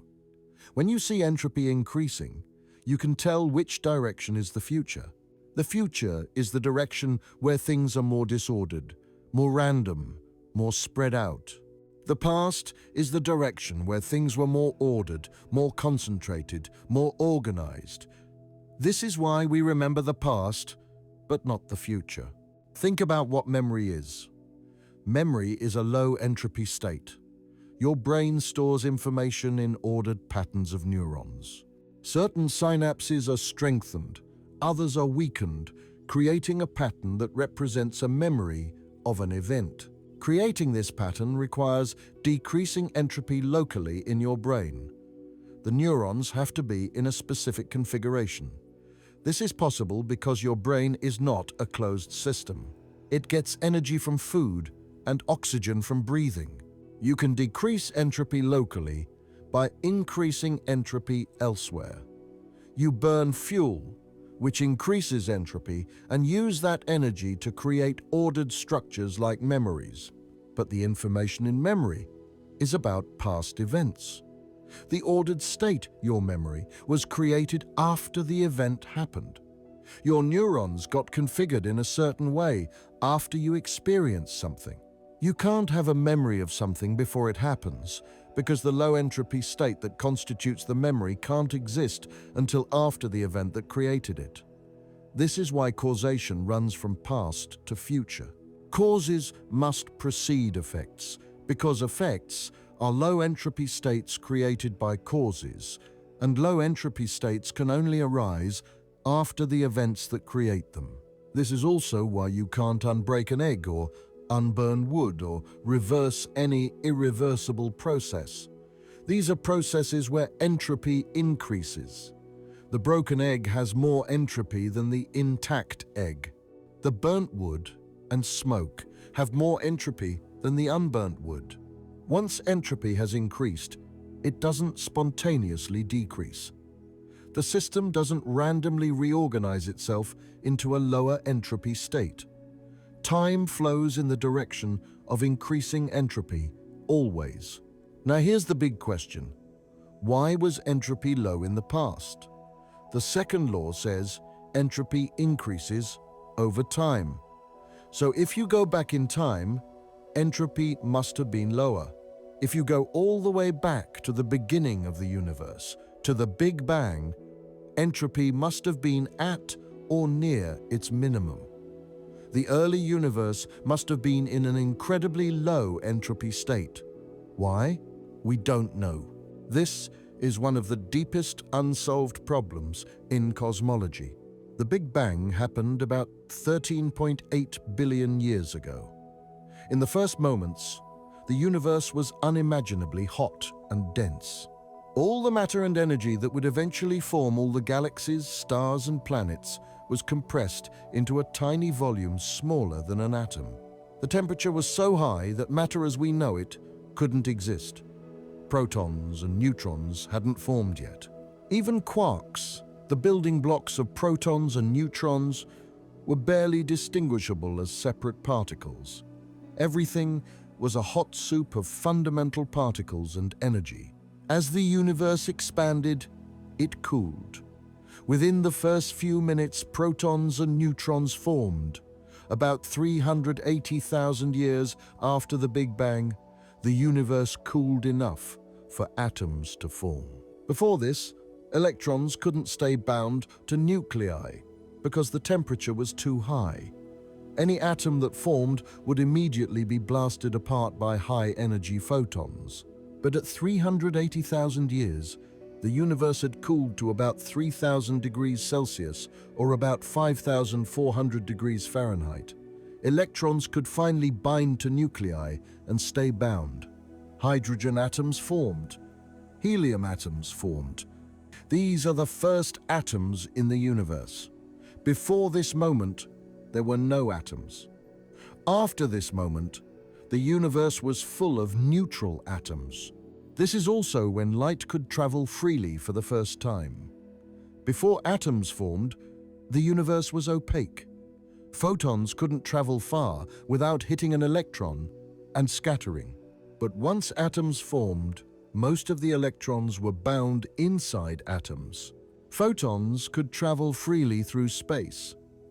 This light, the first light, that could travel freely through the universe, is still around today. We see it as the cosmic microwave background radiation. It's cooled down to about 3 degrees above absolute zero due to the expansion of the universe. But it's the same light that was emitted when atoms first formed.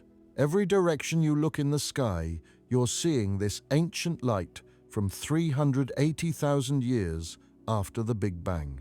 Throughout this entire history, entropy has been increasing. Stars burn hydrogen, increasing entropy.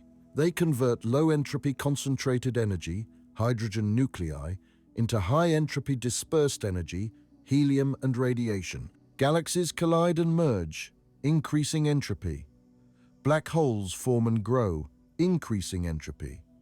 Actually, black holes are interesting from an entropy perspective. They have enormous entropy.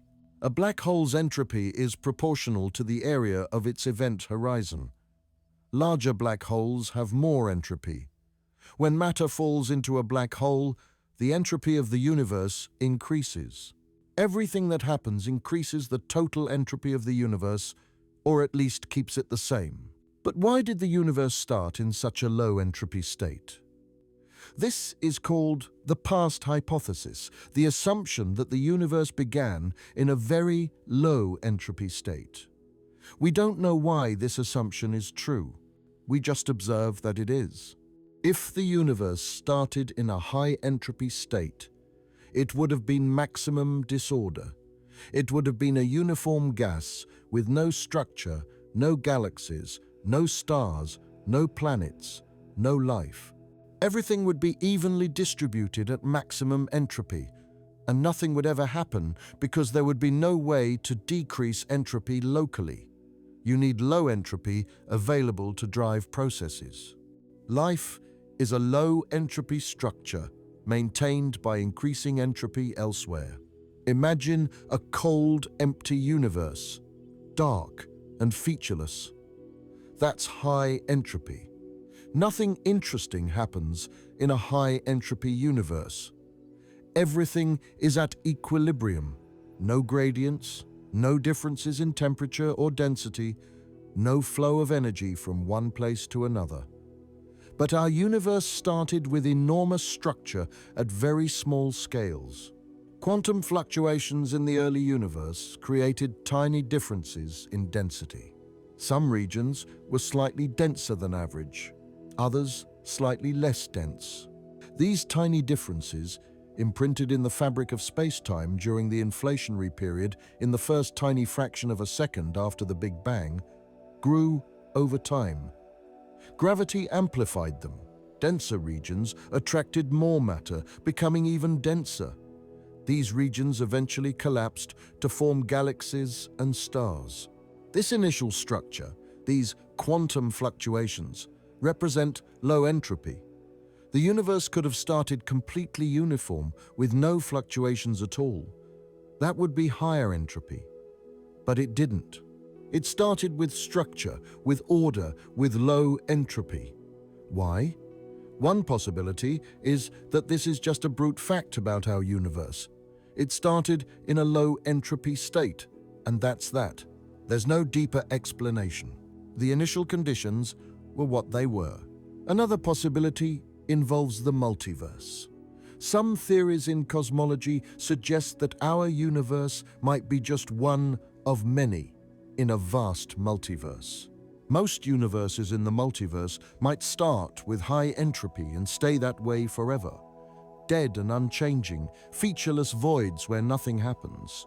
But occasionally, purely by chance, a region of the multiverse might fluctuate into a low entropy state. This is incredibly unlikely. But given infinite time and infinite space, unlikely things happen.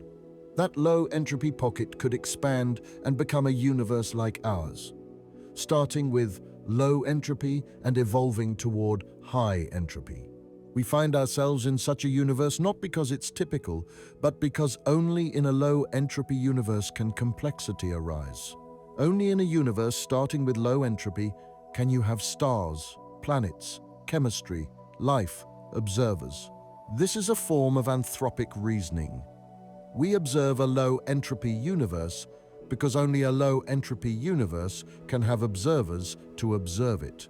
All the high entropy universes exist, but nobody's there to notice them because no life can form in a maximum entropy state. This is highly speculative, and there's no direct evidence for it. We have no way to observe other universes if they exist.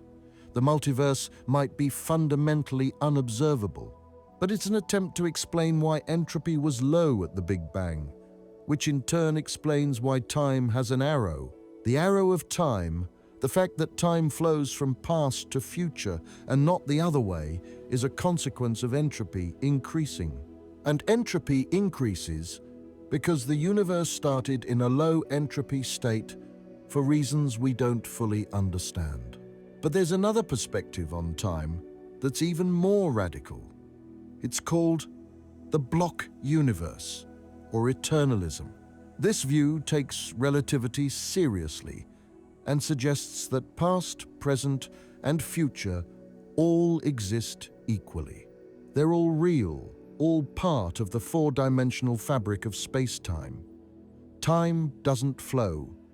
All moments in time exist simultaneously, like frames in a film strip. Our perception of time flowing is an illusion, a feature of our consciousness, not a feature of the universe. In the block universe view, your birth, your current moment reading this, and your death all exist at different locations in space-time, but they all exist. They're all equally real. The past hasn't ceased to exist. The future already exists.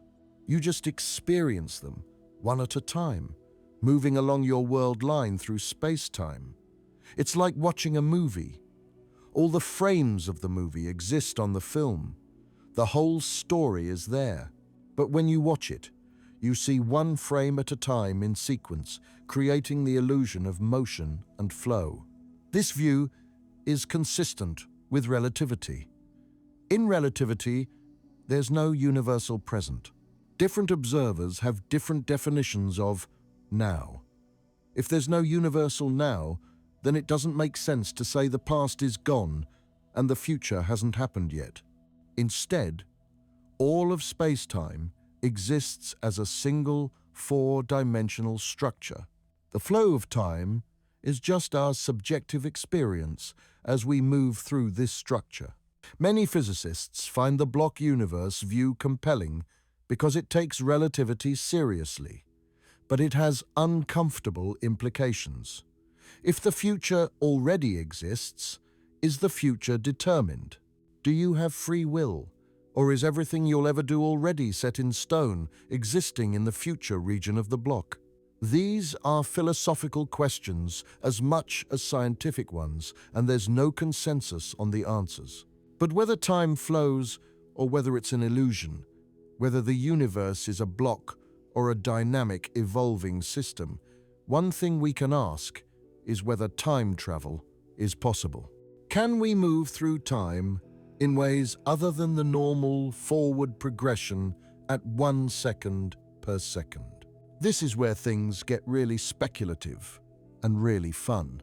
Time travel has been a staple of science fiction for over a century. Stories of people visiting the past or the future, changing history, meeting their past selves, creating paradoxes. But is time travel actually possible according to the laws of physics? The answer is complicated. Some forms of time travel are definitely possible. Others might be possible. And some are almost certainly impossible. Let's start with what we know for sure. Time travel to the future is absolutely possible and actually happens all the time. Remember time dilation from special relativity? If you travel at high speed, time slows down for you relative to someone who stays behind. When you return, less time has passed for you than for them. You've traveled into their future. This isn't hypothetical. It's been measured with atomic clocks on airplanes and satellites. Astronauts on the International Space Station are traveling into the future at a very small rate. They orbit Earth at about 28,000 kilometers per hour, or about 17,400 miles per hour. Due to time dilation, they age slightly slower than people on the ground. The effect is tiny, only a few milliseconds over 6 months, but it's real. If you could build a spacecraft that travels at speeds close to the speed of light, you could travel far into the future. Imagine a spacecraft traveling at 99.99% of light speed. Due to time dilation, time on the spacecraft would run about 70 times slower than time on Earth. You could travel for 1 year on the spacecraft, and when you return to Earth, 70 years would have passed. You'd have traveled 70 years into Earth's future, experiencing only 1 year yourself. This is real time travel. To the future, it's allowed by the laws of physics. The only barrier is engineering. We don't currently have the technology to build spacecraft that can reach such speeds, but there's no fundamental law of physics preventing it. Gravitational time dilation also allows time travel to the future. If you could get very close to a black hole, just outside the event horizon, time would slow down dramatically for you. You could orbit there for what feels like a few hours to you, then leave and return to the distant universe. If you orbited close enough to a supermassive black hole, thousands or even millions of years could pass in the outside universe while only hours passed for you. This was depicted in the movie Interstellar, where characters visit a planet near a black hole and experience massive time dilation. That's based on real physics. So time travel to the future is possible, at least in principle. But what about time travel to the past? Can you go backward in time? This is much more problematic. Most physicists think backward time travel is probably impossible. But there are some loopholes in the laws of physics that might allow it under very specific circumstances. One possibility is wormholes. A wormhole, also called an Einstein-Rosen bridge, is a hypothetical tunnel through space-time connecting two distant points. If a wormhole existed, you could enter one end and exit the other end instantly, even if the two ends are light years apart. This would be a shortcut through space. But wormholes could also be used for time travel. Here's how. Imagine you create a wormhole with two mouths, A and B, sitting near each other. Now take mouth B and accelerate it to near light speed, then bring it back. The two mouths are now connected through the wormhole, but they exist at different times.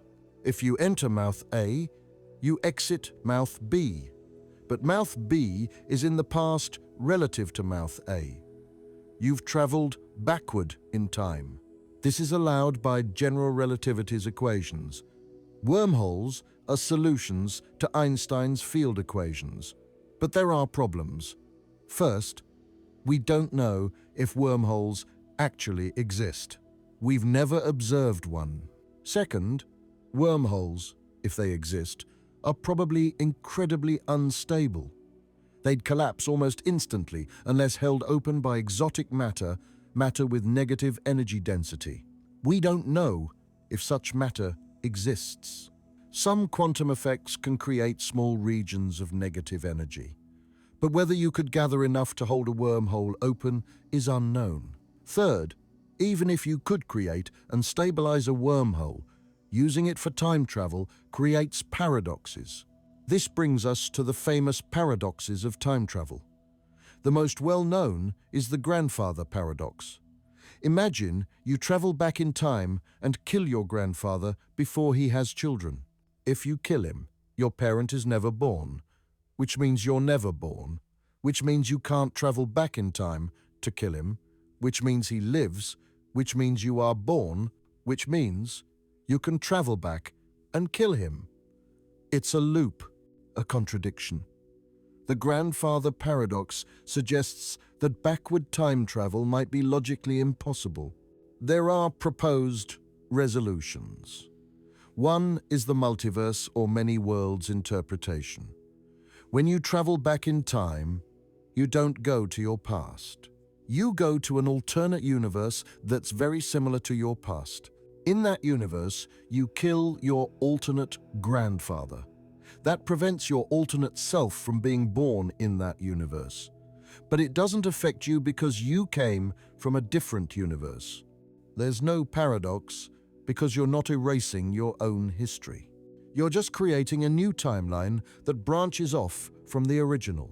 Another resolution is the Novikov self-consistency principle, named after physicist Igor Novikov. This principle states that if time travel is possible, events must be self-consistent. You can't change the past because anything you do when you travel back was already part of the past. If you try to kill your grandfather, you'll fail.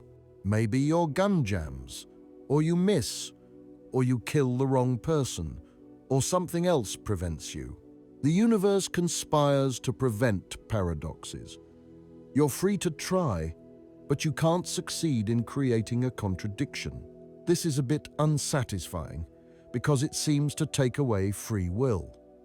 But it might be the only way to make backward time travel logically consistent. Some physicists take this seriously. If the laws of physics allow time travel, then the universe must have some mechanism to prevent paradoxes, and self-consistency might be that mechanism.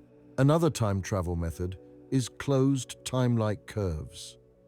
These are paths through space-time that loop back on themselves. If you follow such a path, you end up back where you started in space and time.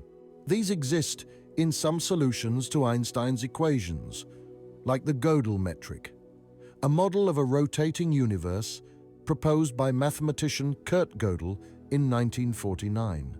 In a Gödel universe, you could travel in a loop and return to your starting point in the past. But we don't live in a Gödel universe. Our universe doesn't rotate in the way Gödel's model requires. So this is more of a theoretical curiosity than a practical method. Stephen Hawking, one of the greatest physicists of the 20th century, proposed the chronology protection conjecture. He suggested that the laws of physics might fundamentally prevent backward time travel, even if the equations allow it in principle. His reasoning was that whenever you tried to create a time machine, quantum effects would create infinite energy densities that would destroy the machine before it could function. The universe protects its own chronology, preventing time travel to the past. This is a conjecture, not a proven theorem, but many physicists suspect it's correct. So where does that leave us? Time travel to the future is definitely possible with speed or gravity. Time travel to the past might be possible in very special circumstances involving wormholes or exotic space-time geometries, but it's probably impossible due to paradoxes and chronology protection. We'll likely never build a time machine that lets us visit the past. But even if we can't travel through time, understanding time is crucial to understanding the universe. And this brings us to the ultimate question: what is time really? Is it a fundamental feature of reality, or is it an emergent illusion? This is where we step back and try to put everything together. We've traveled through everyday time: classical physics, relativity, quantum mechanics, entropy, and time travel. We've seen that time is far stranger than it appears. It's not absolute. It's relative, flexible, possibly emergent, maybe not even real in the way we think. So what is time? One perspective, common in physics, is that time is part of the structure of space-time, a dimension like space, interwoven into the fabric of reality. Events have positions in space-time, 4 coordinates specifying where and when. Change is motion through this 4-dimensional space. The flow of time is our subjective experience as we move along our world line, our path through space-time. In this view, time is real, but it doesn't flow. All moments exist. Past, present, and future are human constructs, labels we put on different regions of space-time. But all those regions are equally real. Another perspective is that time is emergent, not fundamental. At the deepest level, the universe is timeless. What exists is a quantum state, a mathematical object that describes all possibilities. Time emerges when we look at the universe from a particular perspective, when we coarse grain, when we group microstates into macrostates and track how those macrostates change. The arrow of time, the flow from past to future, arises from increasing entropy. But entropy is a statistical concept. It's about counting possibilities. It's not fundamental. In this view, time is an illusion created by our limited perspective as observers inside the system. Some physicists go even further and suggest that consciousness creates time. The flow of time, the sense of moving from past to present to future, might be something generated by conscious brains.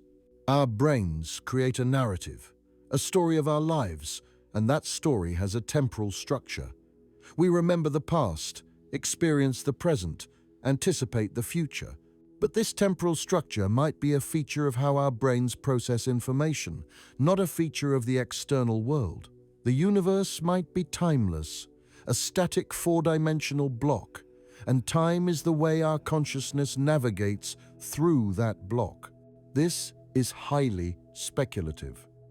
There's no scientific consensus on whether consciousness plays a role in creating time, but it's worth considering. After all, everything we know about time comes from our experience. We experience time as flowing, but maybe that experience is misleading, a useful fiction our brains create to help us navigate the world. What we can say with confidence is that time is not what common sense suggests. It's not a universal river flowing at the same rate for everyone. It's not absolute, not independent of space, not unaffected by motion or gravity. Time is weirder, more flexible, more mysterious than it appears. And this has profound implications for how we see ourselves and our place in the universe.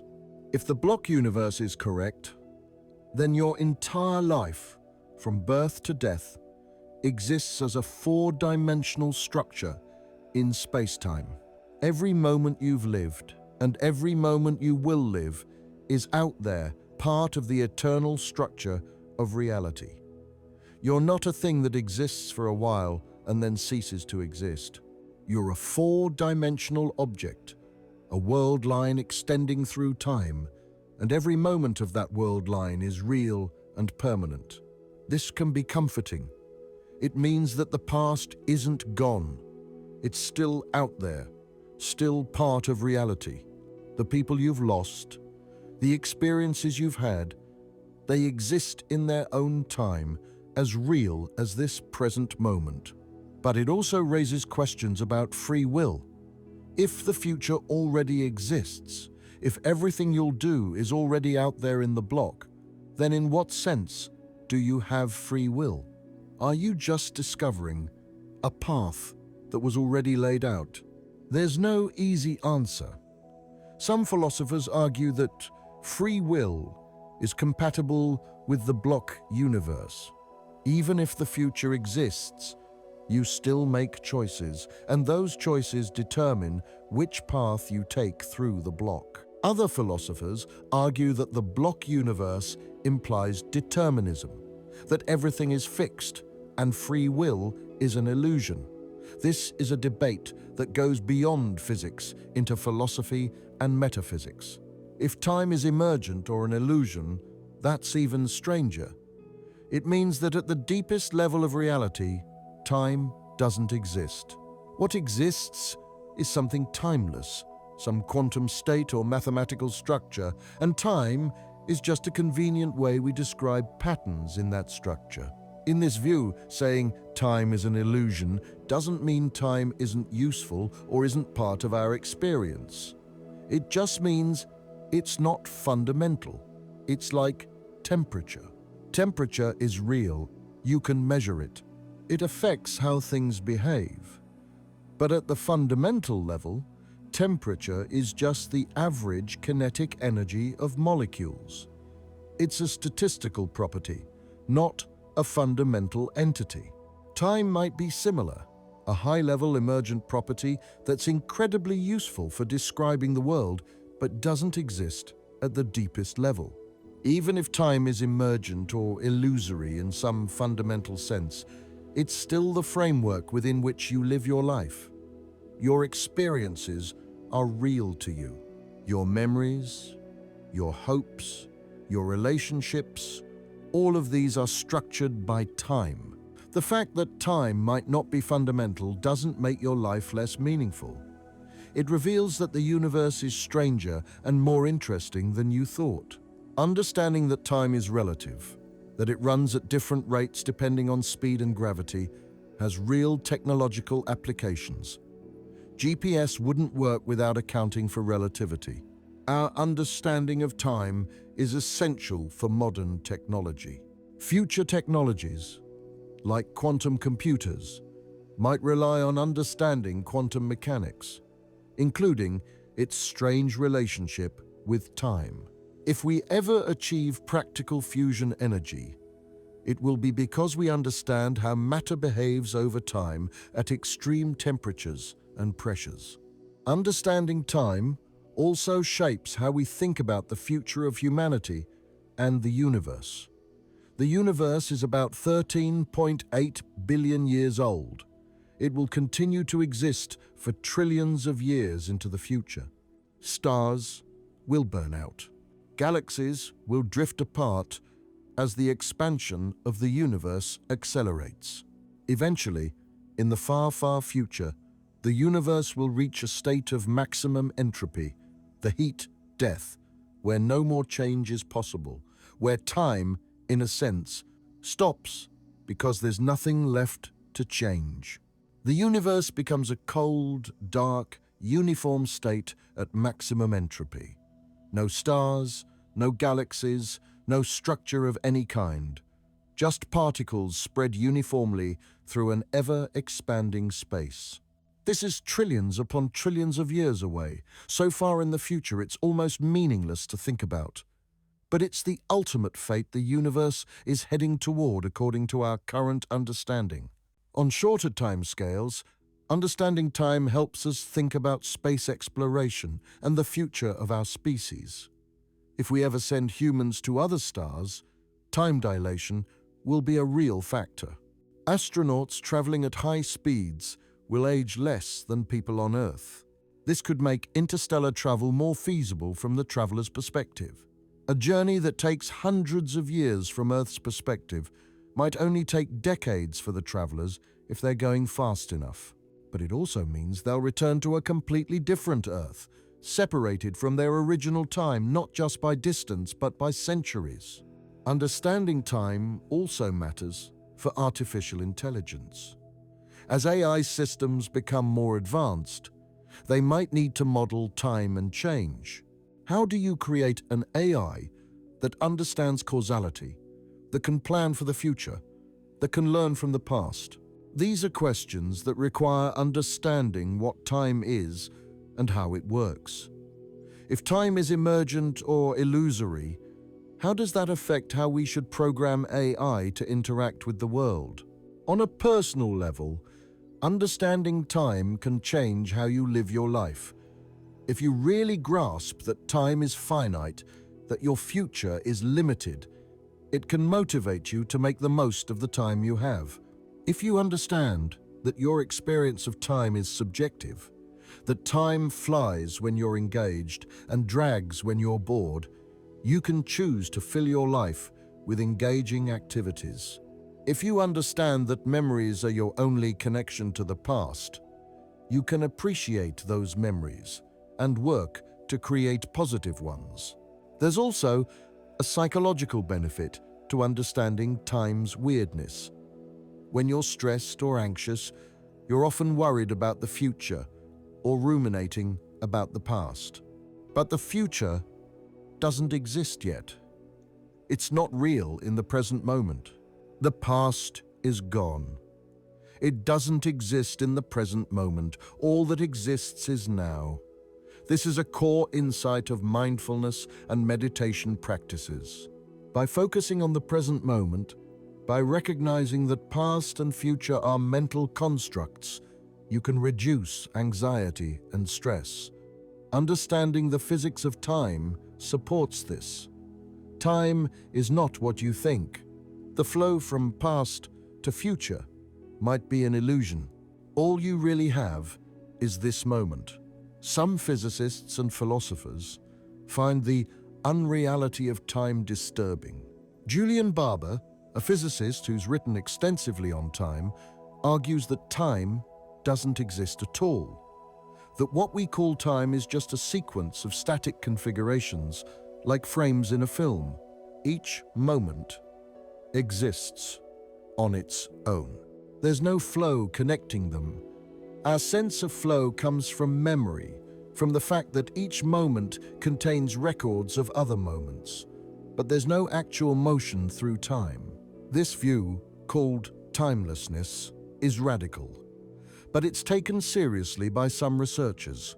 Whether time is real or illusory, whether it flows or is a static block, whether it's fundamental or emergent, one thing is clear. Time is one of the deepest mysteries in physics. We've made enormous progress in understanding it. Newton gave us absolute time. Einstein gave us relative time. Time woven into spacetime, flexible and dynamic. Quantum mechanics gave us probabilistic time, uncertain and observer-dependent. Thermodynamics gave us the arrow of time, the directionality that comes from entropy. But we still don't have a complete theory of time. We don't fully understand how time works at the quantum level. We don't know if time is fundamental or emergent. We don't know why time has an arrow. We don't know if time travel to the past is possible. These are open questions, active areas of research, and solving them will require new ideas, new theories, maybe even new mathematics. Some physicists are working on quantum gravity, trying to unify quantum mechanics and general relativity into a single theory. This might finally tell us what time is at the deepest level.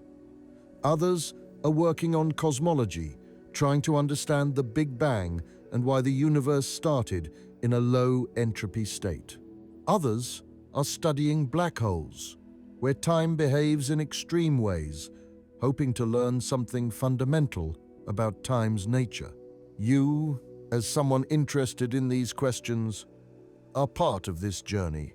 You might not be a professional physicist, but by thinking about these questions, by trying to understand what time is, you're engaging with one of the fundamental mysteries of existence. And that's valuable. Science is not just something done by experts in labs. It's a way of thinking, a way of asking questions and seeking answers. By wondering about time, by being curious, by wanting to understand, you're participating in humanity's quest to comprehend the universe. Let's bring this to a close. We've covered a lot of ground tonight. We started with everyday time, the time you experience, the time measured by clocks, the psychological time that speeds up and slows down depending on what you're doing. We looked at how ancient people measured time with sundials and water clocks, how mechanical clocks revolutionized society, how atomic clocks measure time with incredible precision. We saw that even at this everyday level, time is somewhat subjective, created by your brain based on your experiences. Then we moved to classical physics and Newton's absolute time, a universal clock ticking the same rate everywhere in the universe. This worked well for 200 years, explaining motion and gravity with great accuracy. But cracks appeared, like the strange behavior of light, always traveling at the same speed regardless of the observer's motion. Einstein shattered absolute time with special relativity. Time is not universal, it's relative. It depends on your motion. Travel fast and time slows down for you. This is time dilation, confirmed by countless experiments. Then general relativity added gravity to the mix. Gravity warps spacetime. Time runs slower in stronger gravitational fields. Near a black hole, time can slow to a crawl. Space and time are not separate. They're woven into a four-dimensional fabric called spacetime. Quantum mechanics made things even stranger. At the quantum level, particles don't have definite properties until measured. They exist in superpositions, combinations of all possibilities. Measurement causes a collapse, and this collapse seems instantaneous, raising questions about causality and time. Experiments like Wheeler's delayed choice suggest that the past isn't fixed until observed. Entanglement creates correlations across space that seem to defy our usual understanding of cause and effect. The arrow of time, the fact that time only goes forward, comes from entropy. The second law of thermodynamics says entropy increases in closed systems. This gives time a direction. The future is the direction of increasing disorder. The past is the direction of decreasing disorder. But we don't know why the universe started in a low entropy state, why entropy was low at the Big Bang. This is one of the deepest mysteries in cosmology. Time travel to the future is possible through speed or gravity. Time travel to the past might be possible through wormholes or closed time-like curves. But it creates paradoxes and is probably prevented by the laws of physics through mechanisms like chronology protection. Finally, we asked what time really is. Is it a fundamental dimension, part of the structure of spacetime, as relativity suggests? Is it emergent, arising from deeper quantum processes, not fundamental at all? Is it an illusion, a construct created by conscious minds to make sense of change? We don't have a final answer. This is still an open question, one of the biggest unsolved problems in physics. But we can say this: time defies common sense. It's not a simple, universal, absolute thing. It's complex, relative, possibly emergent, deeply mysterious. Understanding this changes your perspective. It humbles you, because it shows how limited our everyday intuitions are.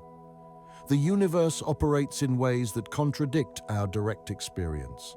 But it also empowers you because it shows that humans, despite being small and limited, can understand these counterintuitive truths. We can uncover the hidden nature of reality through careful thought and experiment. The next time you look at a clock, remember what you've learned tonight. That clock is measuring something far more complex than you imagined. Something that's not absolute, not universal, not even necessarily fundamental. Time might be a useful construct that helps you navigate the world but doesn't exist at the deepest level. Or time might be real but woven into space-time in ways that make it flexible and relative. Either way, it's far more profound than the simple ticking of seconds. In fact, it's beautiful. The universe is far more interesting than a simple clockwork mechanism. It's a place where time can stretch and compress, where past and future might exist simultaneously, where the flow of time might emerge from increasing entropy and the structure of our consciousness. This is the universe we live in. Strange, mysterious, beautiful. You are part of this universe, made of atoms forged in stars, living in a time created by the Big Bang, experiencing a flow of duration that might emerge from entropy itself. Even if time's fundamental nature remains mysterious, it's your experience. Your memories, your anticipation of the future, these are real to you.